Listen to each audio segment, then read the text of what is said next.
இன்றைக்கி நம்ம வஞ்சர மீன் ஃப்ரை எப்படி செய்கிறதுன்னு பார்க்க போகிறோம். இந்த வஞ்சர மீன் ஃப்ரை கொஞ்சம் கூட மசாலா உதிராமல் நல்ல அருமையான டேஸ்ட்டில் எப்படி செய்கிறதுன்னு பார்க்கலாம். இந்த மசாலாவை பயன்படுத்தி நீங்கள் எல்லா வகையான மீனுக்குமே இந்த மாதிரி ஒரு சூப்பரான டேஸ்ட்டில் நீங்கள் மீன் பொரியல் செய்யலாங்க. அவ்வளோ ஒரு அருமையான டேஸ்ட்டாக இருக்கும். ஹலோ ஃப்ரெண்ட்ஸ், வெல்கம் டு சமையல் டிலேட்.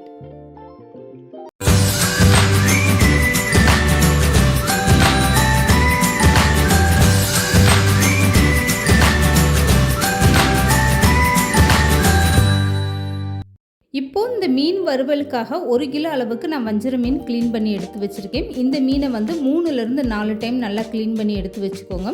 இப்போ இந்த மீன் அப்படியே ஒரு ஓரமாக இருக்கட்டும். இதுக்கான மசாலா தயார் பண்ணிடலாம். இதுக்காக 50 கிராம் அளவுக்கு காஞ்ச மிளகாய் எடுத்துக்கோங்க. இதை ஒரு மிக்ஸி ஜாரில் சேர்த்துக்கோங்க.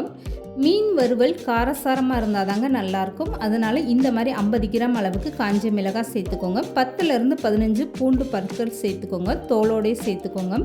1 ஸ்பூன் அளவுக்கு சோம்பு, 1.5 ஸ்பூன் அளவுக்கு மிளகு சேர்த்து இதை தண்ணி ஊற்றி நல்லா வலுவலுன்னு அரைச்சி எடுத்துகிட்டு வந்துடுங்க. இப்போ அரைச்சி எடுத்துகிட்டு வந்த மசாலா நான் எடுத்து காட்டுறேன் பாருங்கள். எந்த அளவுக்கு நல்லா கெட்டியாக இந்த மாதிரி நல்லா நைஸாக அரைச்சி எடுத்துக்கோங்க. இப்போ இந்த மசாலா அப்படியே இருக்கட்டும். இதை ஒரு அகலமான தட்டில் மாற்றி எடுத்து வச்சுக்கோங்க. இப்போ மீனுக்கான மற்ற மசாலா எல்லாமே சேர்த்துக்கலாம். இப்போது இந்த மசாலா கூடவே 3 ஸ்பூன் அளவுக்கு கார்ன்ஃப்ளவர் மாவு சேர்த்துக்கோங்க. இப்போ 1 ஸ்பூன் அளவுக்கு காஷ்மீரி சில்லி பவுடர் சேர்த்துக்கோங்க. இது மீன் வறுவலில் நல்ல ஒரு கலர் கொடுக்கும். இப்போது 1 ஸ்பூன் அளவுக்கு தூள் உப்பு சேர்த்துக்கோங்க. இதுக்கப்புறமா நீங்கள் டேஸ்ட்டு பார்த்துட்டு அதுக்கப்புறமா உப்பு பத்தலைன்னா சேர்த்துக்கோங்க. இப்போ இது கூடவே எலும்பிச்சை சாறு சேர்த்துக்கோங்க. சின்ன எலும்பிச்சம்பழமாக இருந்தால் 1 பழச்சாறு சேர்த்துக்கோங்க. பெருசாக இருந்தால் இந்த மாதிரி பாதி பழச்சாறு சேர்த்துக்கோங்க. இப்போ இது கூடவே 1 முழு முட்டை சேர்த்துக்கோங்க. இதெல்லாம் நீங்கள் சேர்த்து செய்யும்போது மசாலா உதிராமல் அந்த மீன் வறுவல் உங்களுக்கு ரொம்பவே அருமையான டேஸ்ட்டாக இருக்கும். இப்போ முட்டை சேர்த்ததுக்கப்புறம் இந்த மசாலா எல்லாமே சேர்ந்து இந்த மாதிரி நல்லா கை வச்சு மிக்ஸ் பண்ணி விடுங்க. 1 கிலோ வஞ்சர மீனுக்கு நீங்கள் 3 ஸ்பூன் அளவுக்கு கார்ன்ஃப்ளவர் மாவு எடுத்தால் போதும். 1 முழு முட்டை எடுத்திங்கன்னா போதுங்க. அதிகமான மசாலா சேர்க்கக்கூடாது. இப்போ தண்ணியெல்லாம் வடிச்சிட்டு எடுத்து வச்சுருக்க மீன் எல்லாமே அப்படியே மசாலாவோடு சேர்த்துக்கோங்க. மீனை கழுவி எடுத்துகிட்டு அப்படியே நீங்கள் தட்டோட மசாலாவில் சேர்த்திங்கன்னா அதில் இருக்க தண்ணியெல்லாம் வடிஞ்சிட்டு உங்களுக்கு மசாலா இன்னும் கொஞ்சம் தண்ணி ஆயிரும். அதனால் தண்ணி இல்லாமல் இந்த மாதிரி நல்லா மீனெல்லாம் தனித்தனியாக எடுத்து அப்படியே மசாலாவோடு சேர்த்துக்கோங்க. இப்போ மசாலா கூட சேர்ந்து இந்த மாதிரி கை வச்சு நல்லா மிக்ஸ் பண்ணி விட்டுருங்க. இந்த மீனில் மசாலா எல்லா பக்கமும் படுற மாதிரி நல்லா மிக்ஸ் பண்ணி விட்டுருங்க. எல்லா மீனையும் இந்த மாதிரி மசாலாவோடு மிக்ஸ் பண்ணதுக்கப்புறம் ஒவ்வொரு மீனாக தனித்தனியாக எடுத்து இந்த மாதிரி ஒரு அகலமான தட்டில் வச்சுருங்க.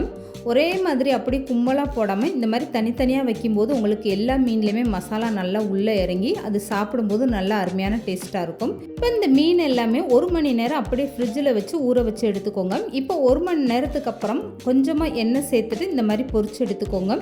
இந்த மாதிரி மசாலா பயன்படுத்தி நீங்கள் எந்த வகையான மீனுமே பொரிச்சு எடுக்கலாங்க. கொஞ்சம் கூட மசாலா உதிராமல் அந்த மீன் எல்லாமே நல்லா கிறிஸ்பியாக ரொம்பவே அருமையான டேஸ்ட்டாக இருக்கும். இப்போ பொரிக்கிற மீனில் எண்ணெய் வெளியில் தெரிக்காமல் இருக்கிறதுக்காக இந்த மாதிரி ஒரு மூடி போட்டு அடுப்பை குறைச்சி வச்சுருங்க. இப்போ ஒரு பக்கம் மீன் வெந்ததுக்கப்புறமா மூடியை ஓப்பன் பண்ணிவிட்டு இந்த மாதிரி மறுபக்கம் திருப்பி விட்டுருங்க. இந்த மாதிரி ஒவ்வொரு டைமே நீங்கள் மூடி போட்டு மீன் பொரிக்கும் போது அடுப்பை சுற்றி எண்ணெய் தெரிக்காமல் அடுப்பு உங்களுக்கு நீட்டாக இருக்கும். இல்லைன்னா ஒவ்வொரு டைம் மீன் பொரிக்கும் போதுமே அடுப்பெல்லாம் எண்ணெய் பிசுறாக ரொம்பவே கழுவுறதுக்கு சிரமமாக இருக்கும். இந்த மாதிரி நீங்கள் ஒரு டிப்ஸை ஃபாலோ பண்ணி மீன் பொரிச்சு பாருங்கள். எவ்வளோ மீன் வேணாலும் பொரிக்கலாம். இப்போ இந்த மீன் ஒரு பக்கம் நல்லா செவந்துருச்சு. இதுக்கப்புறமா அடுத்த பக்கம் திருப்பி விட்டு இதே மாதிரி நீங்கள் மூடி போட்டு அடுப்பை குறைச்சி வச்சே பொரிச்சு எடுத்துக்கோங்க. இந்த மசாலா பயன்படுத்தி நீங்கள் எல்லா வகையான மீனுமே பொரிச்சு எடுக்கலாம். நல்லா சாப்பிடும்போது கிறிஸ்பியாக ரொம்பவே அருமையான டேஸ்ட்டாக இருக்கும். இந்த மசாலா காரசாரமாக அவ்வளோ ஒரு அருமையான டேஸ்ட்டாக இருக்கும். கண்டிப்பாக நீங்கள் இந்த மாதிரி ஒரு ஃப்ரெஷ்ஷான மசாலா ட்ரை பண்ணி பாருங்கள். எப்போதுமே மீன் பொரிக்கும் போது கடையில் உள்ள மசாலா வாங்கி நீங்கள் பொரிக்காமல் இந்த மாதிரி ஃப்ரெஷ்ஷாக அரைச்சி ஒரு நாளைக்கு மீன் பொரிச்சு பாருங்கள். அதோட டேஸ்ட்டே வேறு லெவலில் இருக்கும். இப்போ இந்த வஞ்சர மீன் நல்லா செவந்து 2 பக்கம் சூப்பராகவே வெந்து வந்துருச்சு. இதை எண்ணெயிலேருந்து வெளியில் எடுத்துருங்க. இதுக்கப்புறம் மீதம் இருக்கக்கூடிய எல்லா மீனையுமே இதே மாதிரி நீங்கள் பொரிச்சு எடுத்துக்கோங்க. மீன் பொரிச்சு எடுத்ததுக்கப்புறமா இந்த எண்ணெயை நீங்கள் வேஸ்ட்டு பண்ணாமல் இதை மீன் குழம்புல சேர்த்திங்கன்னா அந்த மீன் குழம்போட டேஸ்ட்டுமே ரொம்பவே அட்டகாசமாக இருக்கும். கண்டிப்பாக நீங்கள் ட்ரை பண்ணி பாருங்கள். இப்போ அருமையான டேஸ்ட்டில் நம்மளுடைய வஞ்சர மீன் வறுவல் ரெடி ஆயிடுச்சு. இந்த மாதிரி மசாலா அரைச்சி நீங்கள் ஒரு மீன் வறுவல் கண்டிப்பாக ட்ரை பண்ணி பாருங்கள். இந்த வீடியோ பிடிச்சிருந்தால் லைக் பண்ணுங்கள், ஷேர் பண்ணுங்கள். மறக்காமல் சமையல் டிலேட் சேனலை சப்ஸ்கிரைப் பண்ணுங்கள்.